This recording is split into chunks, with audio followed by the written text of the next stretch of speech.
Hello, my name is Derry, and this week we're going to be talking about cultural competence with a different race. Like we spoke last week, we talked about my Pacific race, but this week we're talking about power models, and the model that I like to talk about is the Marxist model.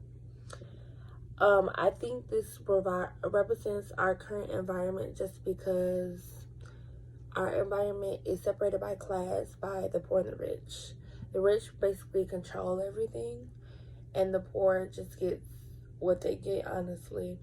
And it's just sad today because majority of the population are majority whites, and majority of the wealthy people. Therefore, the government and the wealthy do control the media and what's depicted on the media. So therefore, for example, Mexicans are called immigrants or depicted as immigrants on movies, and the news, for example, shows many immigrants, definitely with Trump. And then another example is blacks. The word depicted as violent, and the news shows violent more than anything. They don't show pretty much none of the good things.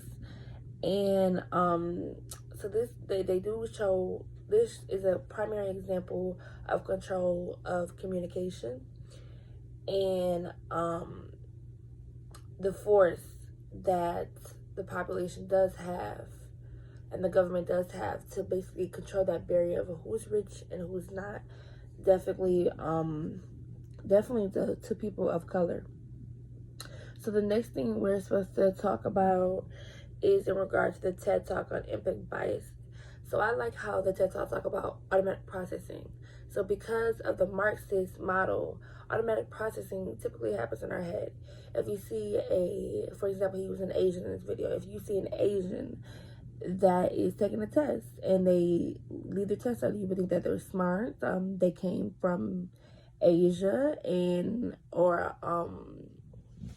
that they're smart, and that they just basically a lot of stereotype things.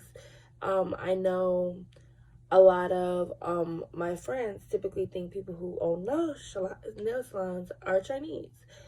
That's automatic processing because a lot of those people aren't even Chinese, and that's highly disrespectful to even think that.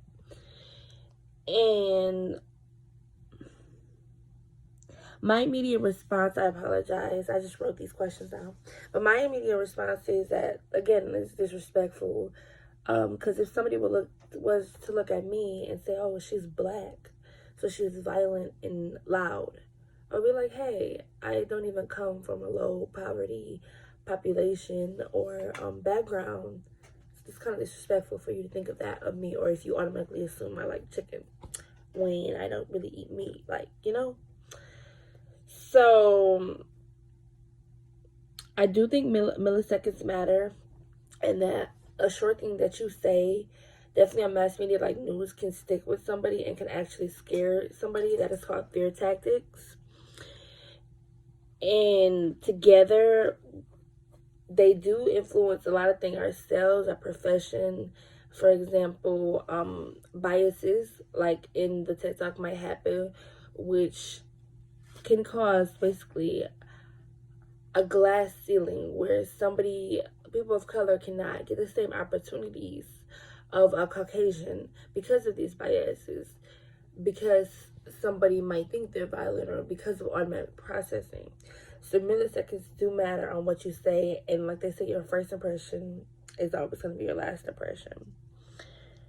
And this has a lot to do with power and privilege. Again, like in the Marxist model, it talks about that inequality barrier between the races, and basically meaning that like a black person might not get the jobs or the opportunities that a Caucasian might.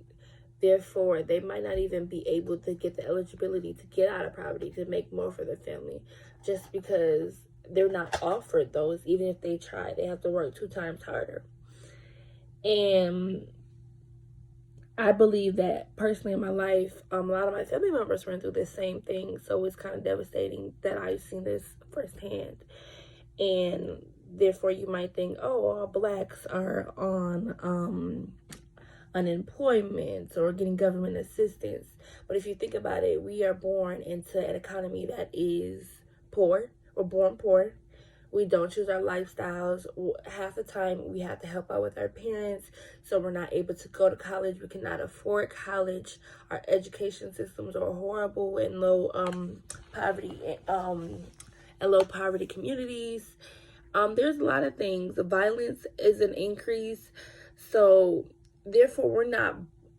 And then definitely again, because of the vices of jobs and stuff, we're not offered the same opportunities. We have to fight 5 times harder, 5 times harder for everything, and it's just saddening. And I apologize. So yeah, this has played a lot towards race, and I could say an intersectionality piece with Black woman. A Black woman is very discriminated against. It might not be showed, but for a job, we might be, we might not be offered something because we're Black, and not only because we're Black, it's because we're a woman. Many people look at women a different way because we're women, that we can't do the same jobs as men, and that's kind of disrespectful as well. I remember I was offered a job position, and they told me, "Oh, you have nails. You must be not wanting to pick up things." I'm like, who said that? So this has been important to this stage in my life as of now, because now I am trying to get into my career field and aspire to be who I want to be. So as of now, I am fighting these stereotypes and the daily assumptions that happen from an average person.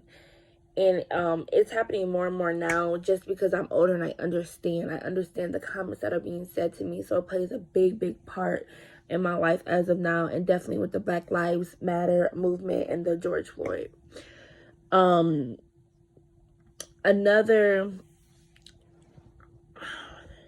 then so again, about different identities shaped by power and privilege.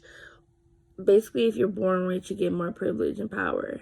You're born poor, you have to fight harder, which is why a lot of people, Mexican, Black, people of color, or even Caucasians that's born in low poverty income communities, they don't make it out, just because they have to fight 2 times harder.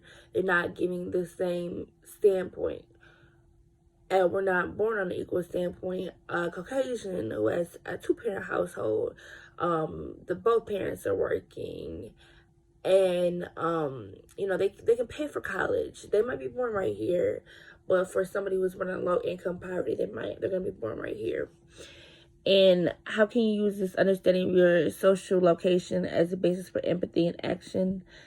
I can use this, basically, my understanding, to basically, when I get into the field, to basically put my feet in somebody else's shoes and understand what they're going through. Definitely when I see it, and use my resources to advocate for that person, to try to get something more for that person. And the last question basically asks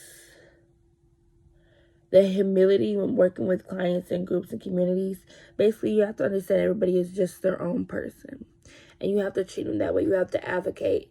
Each client is a separate client. They're not the case from the last client. Therefore, you have to completely listen and use your interpersonal communication skills, your effective listening, and take all these models and privileges and basically give that to the person so they can aspire for themselves as well. And together you guys make a game plan to help them out of whatever crisis they're in, because sometimes somebody just needs a helping hand.